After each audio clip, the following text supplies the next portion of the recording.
The Honourable Premier. Thank you, Mr Speaker. As Queenslanders go about their everyday and every night lives, it's imperative we do everything we can as a government to keep them safe. In that regard, I'm determined that my government will lead the nation when it comes to community safety. Mr Speaker, in May 2021, we commenced a trial of bonding powers for police to detect weapons in the Gold Coast Safe Night precincts. This week, we introduced Jack's Law, which will expand those powers and extend them into multiple new areas for a further 2 years. It is called Jack's Law in memory of Jack Beasley, who one night 3 years ago tragically happened to be in the wrong place at the wrong time and lost his life when he was stabbed. He was just 17. Mr Speaker, I didn't know Jack, but I have come to know his parents, Brett and Belinda, a little, and I cannot imagine their grief. However, they have directed their heartbreak from this tragedy into something quite selfless and admirable, helping save others' lives. Through Jack Beasley Foundation, they have tirelessly advocated for bonding powers so that others might be kept safe. It is a moving and noble effort in the memory of a teenage boy who, again, I did not know, but by all accounts was a very special person. Mr Speaker, our trial of bonding powers enable police to use electronic metal detection devices to identify whether a person is carrying a knife or another weapon in a Gold Coast Safe Night precinct. In total, 197 weapons were confiscated. Those weapons included machetes, sharpened screwdrivers, flick knives, replica guns and knuckle dusters. While those seizures are reassuring, it is at the same time terrifying that so many weapons are on our street and each one we are able to remove is potentially a life saved. Mr Speaker, Jack's laws will now be expanded to all 15 Queensland Safe Night precincts and, crucially, onto public transport, including trams, buses, trains, ferries and associated stations. A further review will be conducted in 2 years to ensure the powers are being appropriately used and having their intended effect. Mr Speaker, Queenslanders have the right to feel safe in public. We are giving them that confidence. Jack's Law is an important law that will save lives in memory of a life taken too soon.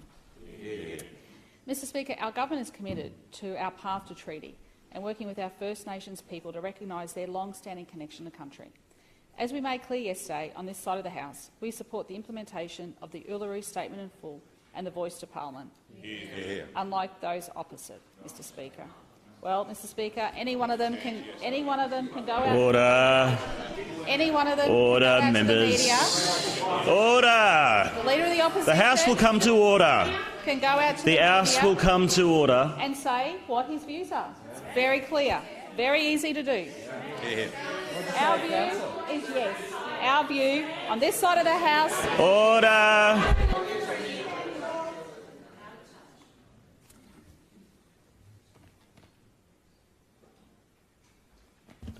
Premiers, I'll ask you if you can continue with your ministerial statement. The House was asked to come to order.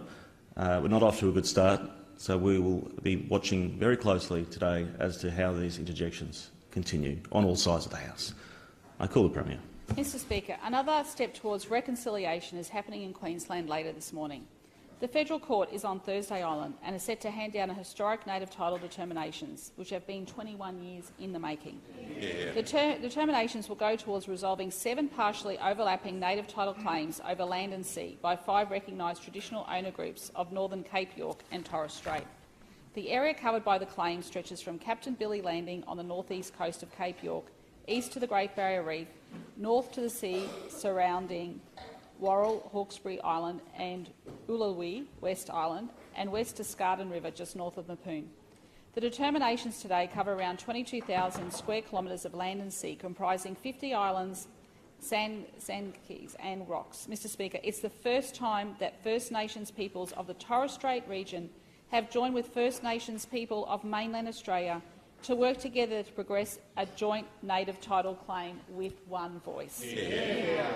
And, Mr Speaker, as one of the elders said, I hope I pronounced this correctly, Karpu Gotchen from the Kamia Miriam peoples said, and I quote, "We have always known in our culture that this is our land and waters, but we also needed to work with the law of the land, and this was the right way to go about it. It now means that the rest of the world will know that it is our land and heritage too." 30 years ago, another Miriam man, known as Eddie Koiki Mabo successfully established his family's title to Mer Island in the High Court. Yeah. It is through Eddie Mabo's dedication to justice that the legal fiction of terra nullius was overturned. This not only changed the lives of many First Nations people but paved the way to the federal government passing the Native Title Act in 1993.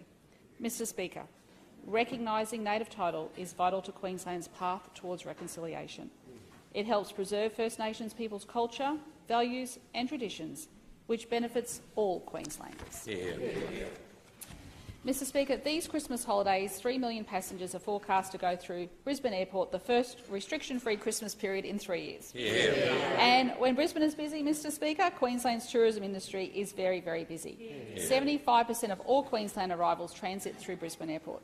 This is a remarkable increase given the national and international travel restrictions over the past 2 years. In comparison, last year, including the Christmas period, Brisbane's airport passenger numbers peaked at 1.21 million. However, with the lifting of restrictions and borders opening both nationally and internationally earlier this year, the travelling public have been voting with their feet, and the 3 millionth visitor is a great recovery sign. Mr Speaker, we're supporting this recovery through the $200 million Attracting Aviation Investment Fund, a great partnership with the 4 international airports. This fund is estimated to deliver up to 5.3 million airline seats a year, generating almost $4 billion in overnight visitor expenditure. And to date, we have announced 6 services have received support from the fund, including those delivered by Qantas, United Airlines, Air Canada and Scoot. And today I want to announce the 7th deal with China Airlines to increase its Taipei to Brisbane onto Auckland and return service from 3 flights a week to 5 starting from January. This route not only services as a hub for passengers from high-spending markets like Japan, Korea, Hong Kong and their home of Taiwan, but also thousands of tourists from New Zealand. Mr Speaker, Qantas also recommences Brisbane to Tokyo services tomorrow, starting at 3 flights per week in and out of Haneda Airport. Japan has always been one of Queensland's most important sources of inbound visitors for more than 2 decades, and this service is critical to the path of international market recovery for many of Queensland's tourism operators. I want to wish everyone who is intending to catch a flight or travelling these Christmas holidays a safe and happy break. And finally, Mr Speaker, before officially opening the Everleigh State School last week with the Education Minister and the member for Logan, we watched some future basketball superstars playing on their new courts. They even gave us a lesson or 2 in shooting hoops. It was a perfect backdrop to announce the first stage of our $100 million Go for Gold program, which is now open for schools to apply for funding. Go for Gold gives schools the opportunity to apply for sporting equipment and infrastructure, encouraging greater participation in sport. Mr Speaker, round 1, with a total of $7 million, is now open, with schools right across Queensland invited to register their interest in grants of up to $5,000 for sporting equipment. This means all schools from Coolangatta to the Cape will be able to purchase new sporting equipment like balls, bats, gloves and goalposts to help children get active and encourage a new generation of Go for Gold in 2032. Half of the funds from round 1 will be invested in regional Queensland, and the fund will prioritise schools where the equipment will benefit the wider community too. Today I can confirm that in the 5 days since it has been open, we've had 147 applications already. 23 from North Queensland, 22 from Central Queensland, 12 from the Darling Downs, 9 from the far north. That's fantastic. I encourage all schools to keep them coming. Applications close on the 31st of March next year. A second round will open next year for sports infrastructure. Mr Speaker, Go for Gold is just another example of our government's commitment to ensuring Brisbane's 2032 delivers a positive legacy across all of Queensland. I call the Deputy Premier.